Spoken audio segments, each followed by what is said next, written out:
mana orangnya? Pasti anak-anak nakal. Memang mereka senang sekali menggoda orang tua yang sedang bekerja. Ada kucing bagus sekali. Mami, apakah Mami tahu di mana rumah Lulu? Tuhan, tidak. Tolong. Ada kucing bisa bicara. Tolong.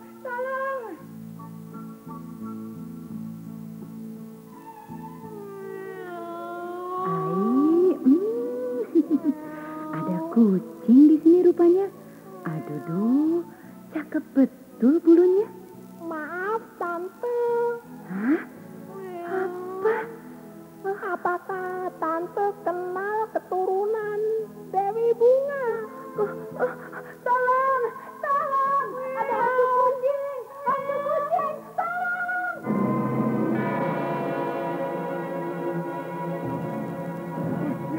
Kucing ajaib.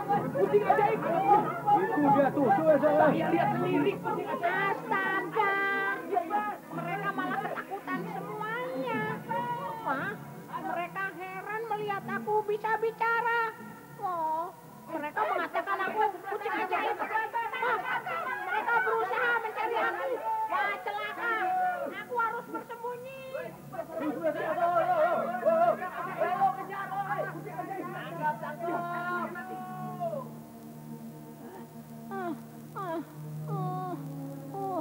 Untung aku segera menyelinap di balik tong sampah ini. Kalau tidak, mereka tentu akan menangkapku. Pokoknya, aku harus dapat menunaikan tugasku dengan baik. Aku harus dapat menemukan Lulu si putri bunga itu.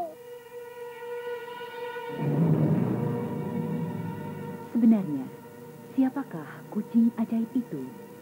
Mengapa dia mencari Lulu? Dan siapakah Lulu itu? Apakah dia akan berhasil menemukannya? Dan apa yang akan mereka lakukan selanjutnya? Nah, marilah kita dengarkan kisah menarik ini. Lulu, Putri Bunga.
Kasihan sekali. Kucing itu terpaksa bersembunyi di tempat yang aman karena takut ditangkap warga kota. Berita tentang kehadirannya sudah sampai di mana-mana. Mereka beramai-ramai memburu kucing itu, mungkin untuk dijual ke kebun binatang, dijadikan koleksi marga satwa. Kasihan sekali, kucing itu nampak lelah karena terus berlari menghindari kejaran warga kota. Dia juga nampak mengantuk, namun pandangannya selalu tengadah ke atas, ke langit yang penuh dengan bintang. Nah, apakah yang ditunggunya?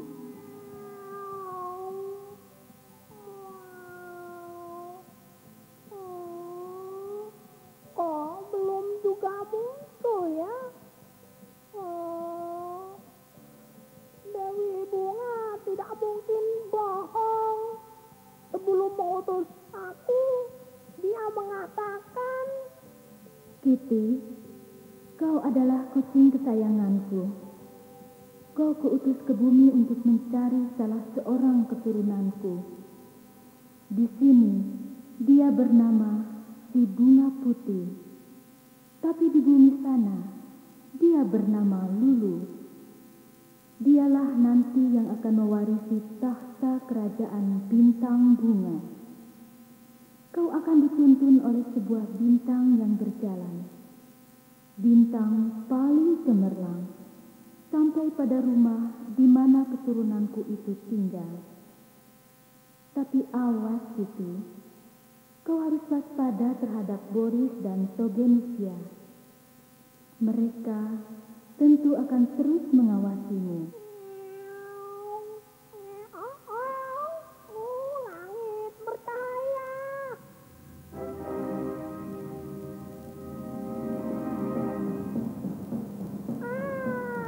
Itu dia. Bintang itu sudah menampakkan dirinya. Dia berjalan ke utara.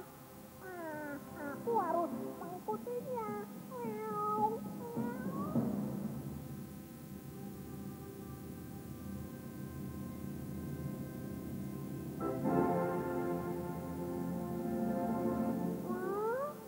Bintang itu lenyap. Tidak kelihatan lagi. Dia tiba-tiba saja lenyap di atas rumah itu. Kalau begitu, apakah Lulu tinggal di situ ya? Baik, aku akan membuktikannya. Aku akan masuk ke rumah itu.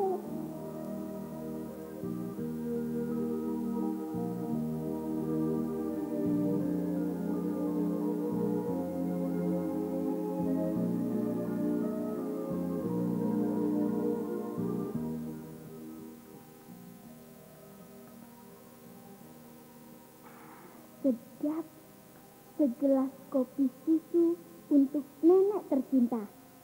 Tentunya nenek akan senang sekali. Hei, di mana roti bakarnya? Tadi kuletakkan di atas meja. Kok sekarang tidak ada? Wah, celaka. Nenek bisa marah-marah kalau roti bakarnya hilang. Tiba-tiba ada seekor kucing kecil menyelinap ke ruangan ini. Dari mana dia masuk ya? Nah, tentunya dia yang telah mencuri roti bakar nenek. Selamat malam, Lulu.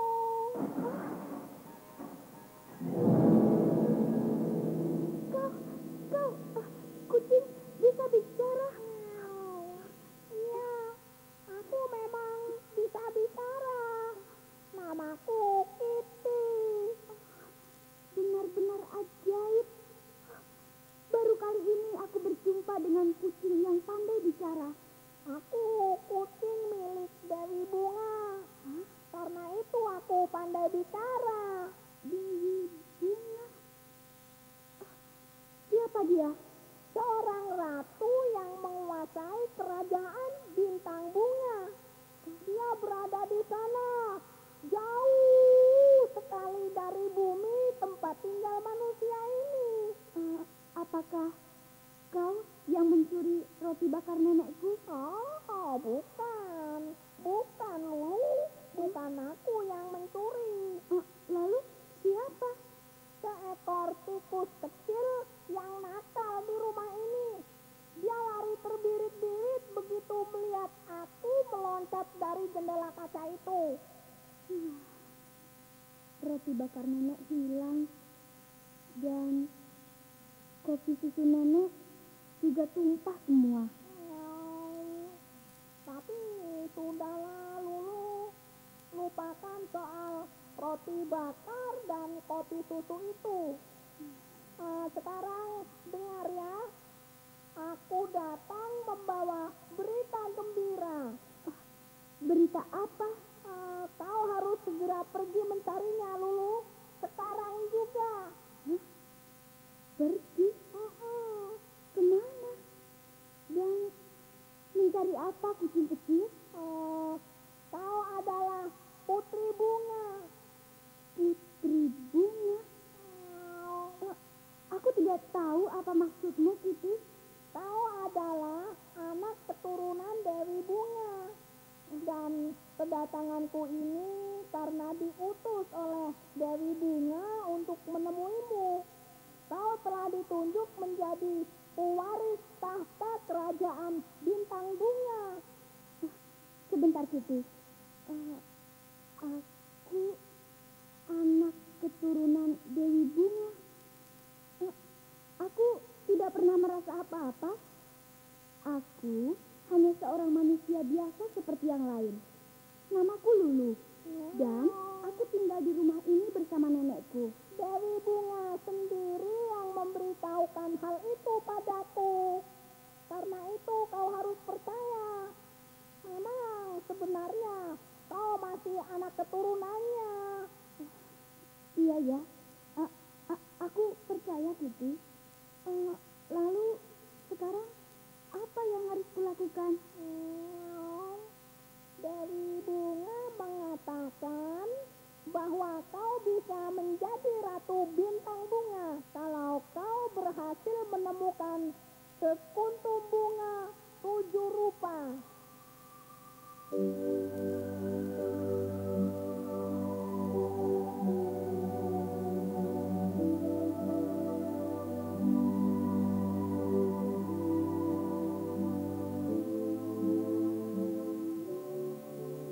Lulu percaya apa yang dikatakan oleh Kitty benar adanya.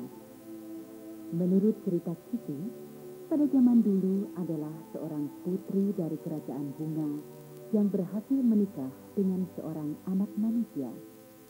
Kemudian, mereka mempunyai keturunan yang tersebar ke seluruh muka bumi ini. Lama-kelamaan, keturunan mereka punah karena tidak dapat menyesuaikan diri dengan perubahan zaman. Tetapi, menurut Kitty, masih ada 2 orang anak bunga lagi keturunan mereka yang hidup di zaman sekarang ini. Yang pertama, si bunga hitam bernama Togenisia. Dan kedua, si bunga putih alias Lulu sendiri.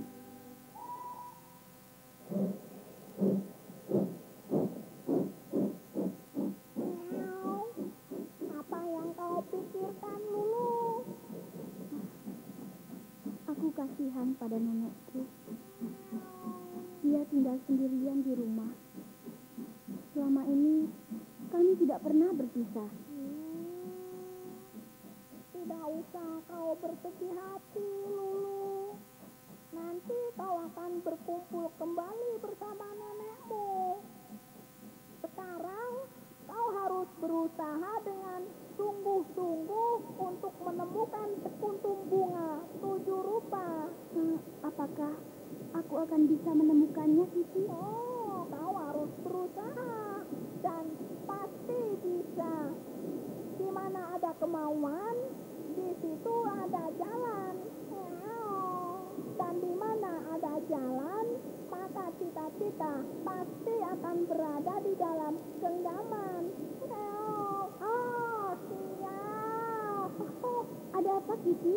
Boris, laki-laki jelek dengan payung hitamnya itu selalu mengikuti kita. Oh, tentu Togenisia ada juga bersamanya. Kalau begitu, kita harus berhati-hati. Oh, jangan khawatir dulu. Mereka tidak akan bisa menemukan sekuntum bunga 7 rupa itu. Sebab mereka adalah orang-orang yang jahat. Kitty, ada kebakaran. Lihat, rumah itu terbakar. Lalu apa yang akan kita lakukan, Lulu?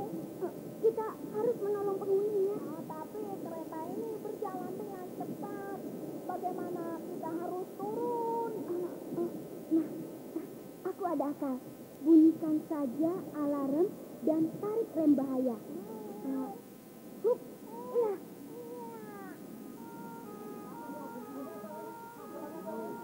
Oh, lihat dulu. Kondektur marah-marah. Dia mencari siapa yang telah membuat keributan dengan kereta ini. Ayo, Kitty, kita melompat keluar. Cepat, kita harus segera menolong penghuni rumah itu. Ayo cepat, Kitty.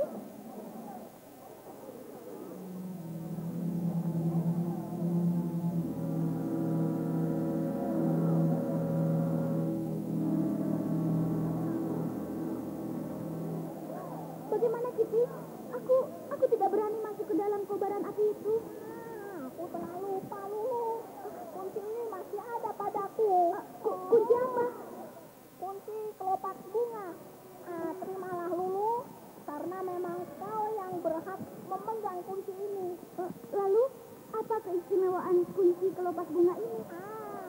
Jika kau membuka tutupnya, maka di dalam ada sebuah cermin ajaib. Nah, arahkan cermin itu ke sekuntum bunga yang sedang mekar yang kau inginkan. Dan katakan, pakaian apa yang kau kehendaki. Maka dalam sekejap, pakaianmu akan berubah. Apakah aku boleh minta pakaian seorang permaisuri raja? Oh, boleh saja, boleh. Pakaian permaisuri atau pakaian seorang pekerja ladang atau pakaian seorang koki. Pokoknya apa sajalah. Oh, Kitty, apakah aku juga bisa minta pakaian tahan api seperti yang dikenakan petugas bahaya kebakaran itu? Oh, bisa. Kenapa tidak? Kalau begitu, aku harus segera mengenakan pakaian tahan api agar aku bisa segera menyelamatkan penghuni rumah itu. Nah, coba saja kau buka tutupnya dan mintalah. Baik, Kitty manis. Lihat, Kitty, pakaianku berubah. Pakaian tahan api. Nah, sekarang kau tunggu di sini ya. Aku akan segera masuk dan menolong mereka. 1, 2, 3. Ini semua karena salahku. Dan salahku juga. Mengapa ibu harus menangis? Yang penting, ibu, bapak, dan si kecil selamat. Terima kasih, nak. Terima kasih. Kalau kami tidak bertengkar, peristiwa ini tidak akan terjadi. Kami menjadi lupa daratan, nak. Kami saling melemparkan barang-barang seisi rumah. Ya. Akhirnya lampu dinding yang masih menyala tumpah. Api menyambar tempat tidur dan rumah pun terbakar. Aku dan suamiku ini memang sering bertengkar, nak. Rumah ini rasanya tidak ada kedamaian lagi. Tapi, percayalah Bu, rumah ini suatu ketika nanti akan menjadi rumah yang damai. Ya, mudah-mudahan begitu, nak. Untuk itu, saya ingin memberi sebuah kenang-kenangan pada Ibu dan Bapak. Apakah Ibu dan Bapak suka menanam bunga? Oh ya, suka sekali, nak. Tapi sekarang hampir tidak terpikir untuk menanam bunga. Iya, kami sibuk menanam kentang dan sayur mayur, nak. Kalau begitu, terimalah bibit si bunga biru ini. Biru adalah lambang kedamaian.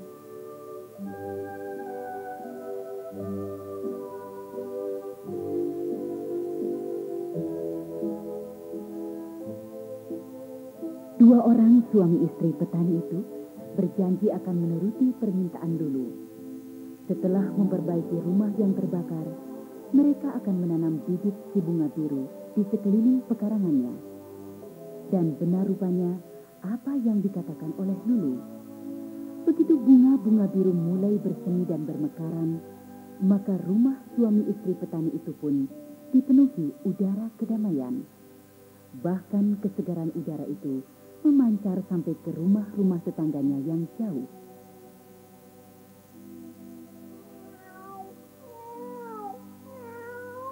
Loh, mengapa kau berhenti, Kitty? Kau seperti melihat sesuatu. Ada orang mengikuti kita, Lulu. Siapa? Entah, tapi pasti punya niat yang tidak baik. Coba kau ambil sebongkah batu bata dan lemparkan ke arah semak belukar yang di sana itu. Ayo, Lulu, cepat kerjakan. Iya, baik, Kitty. Tapi jangan terlalu besar batunya. Nanti kalau kena sakit. Nah, ini saja. Ya, cepat lemparkan. Nanti kita akan tahu siapa dia. Ya, ayo. Aduh, biung, kepalaku benjol. Benar dugaanku kan? Dia itulah Boris. Boris? Iya,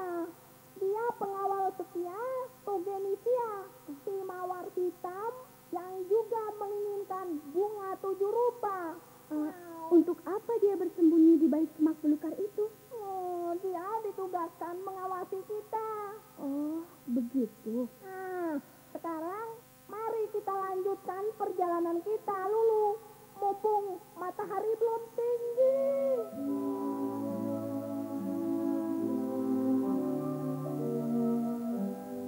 Dalam perjalanan selanjutnya, Lulu dan Kitty menuju ke sebuah rumah di tepi ladang.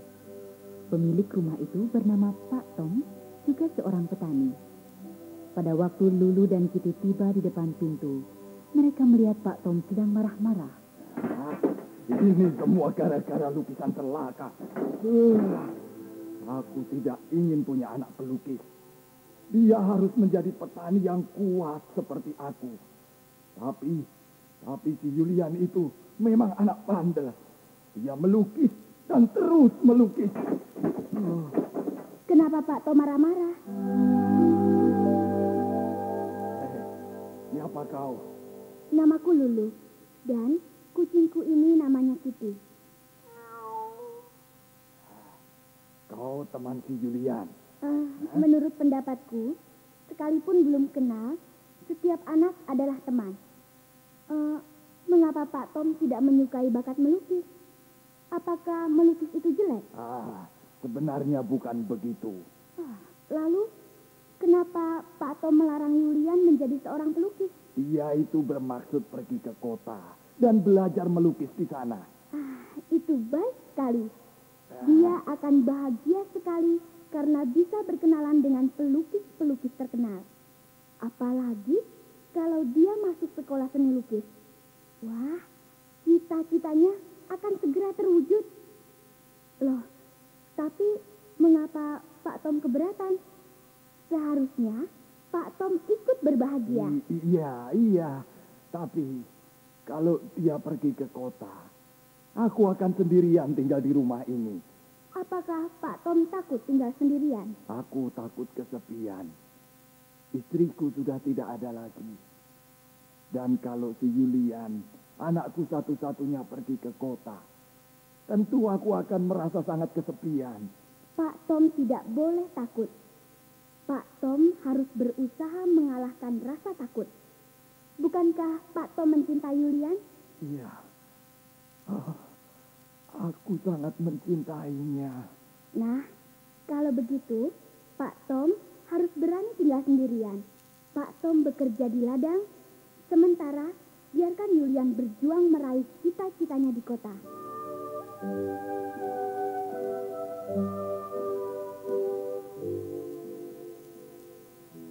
Pak Tom akhirnya sadar akan kekeliruannya. Dia tidak boleh takut sendirian demi cintanya pada Julian. Pak Tom sangat berterima kasih kepada Lulu. Kemudian Lulu dan Kitty segera minta diri. Di persimpangan jalan menuju ke kota, mereka bertemu dengan Julian. Anak laki-laki itu duduk termenung di bawah pohon. Ransel pakaian dan alat-alat melukis tergeletak di dekat kakinya. Mengapa kau duduk di sini, Julian? Siapa kau? Namaku Lulu, dan kucingku ini namanya Kitty. Baru saja aku bertemu dengan ayahmu. Aku benci padanya. Kupikir Pak Tom orangnya baik. Dia selalu melarangku melukis. Dia selalu marah-marah setiap tanganku memegang kuat. Sekarang tidak lagi. Ayahmu sudah sadar, Julian. Maksudmu? Dia tidak akan melarangmu lagi. Kau boleh pergi ke kota dan belajar melukis di sana. Benarkah dia berkata begitu? Iya, kau bebas sekarang. Kau boleh pergi kemana kau suka. Asal untuk tujuan yang baik. Itu menyenangkan sekali. Tapi aku sebenarnya tidak punya keberanian. Maksudmu tidak punya keberanian pergi ke kota? Iya. Aku tidak pernah jauh dari orang tua. Bagaimana aku harus hidup di kota seorang diri? Itulah sebabnya aku menjadi bimbang dan bermaksud membatalkan niatku pergi ke kota. Kalau kau benar-benar ingin jadi pelukis yang baik, tentu kau berani. Di kota, kau akan bertambah pengalaman. Kau akan punya pandangan yang lebih luas. Mungkin kata-katamu benar, Lulu. Untuk menjadi seorang pemberani memang perlu belajar. Keberanian tidak datang dengan sendirinya, tapi harus disertai latihan terus-menerus.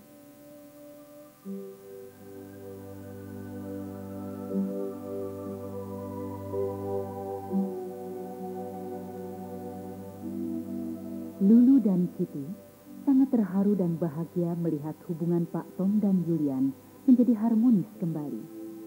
Sekarang Pak Tom tidak mencegah anaknya pergi ke kota. Demikian pula Julian tidak ragu-ragu lagi berjuang meraih cita-citanya. Kepada mereka, Lulu memberikan kenang-kenangan bibit bunga merah agar ditanam. Kelak bibit itu akan tumbuh, bersemi, dan bermekaran mengelilingi rumah Pak Tom. Tak ada lagi rasa takut karena warna merah adalah lambang keberanian. Sebelum berangkat ke kota, Julian menemui Lulu untuk menanyakan apa sebenarnya tujuan perjalanannya. Pak Tom waktu itu sedang bekerja di ladang. Kemudian Lulu menjelaskan pada Julian tentang bunga 7 rupa. Bunga 7 rupa? Iya, aku akan mencarinya dimanapun dia berada sampai ketemu. Apakah kau pernah mendengar tentang bunga itu, Julian? Tunggu dulu. Kalau tidak salah, ibuku pernah menanam bunga seperti itu. Bunga 7 rupa? Iya, ibuku juga seorang pencinta bunga. Tapi dia tidak menanamnya di rumah ini. Di mana? Di seberang ladang kami ada sebuah gudang tua tempat persembunyian tentara di zaman perang dulu. Disitulah ibuku menanam dan merawat bunga-bunga kesayangannya. Kalau begitu, maukah kau mengantarku ke sana? Maaf, Lulu. Sejak ibu meninggal beberapa tahun yang lalu, ayah melarangku pergi ke tempat itu. Tapi ayah sendiri sering pergi ke tempat itu. Entah apa yang dikerjakannya di sana. Apakah tempat itu jauh dari sini? Ya, cukup jauh juga. Tapi gudang itu mudah dicari karena letaknya di tempat yang tinggi. Hanya sayang. Kenapa? Gudang itu ada pintunya dan pintu itu terkunci. Hanya ayah yang akan bisa masuk karena dialah yang menyimpan kuncinya. Oh iya, tapi jangan khawatir. Ayah tidak pernah membawa kunci itu ke ladang. Kau tunggu di sini sebentar ya. Aku akan mencari di kamarnya.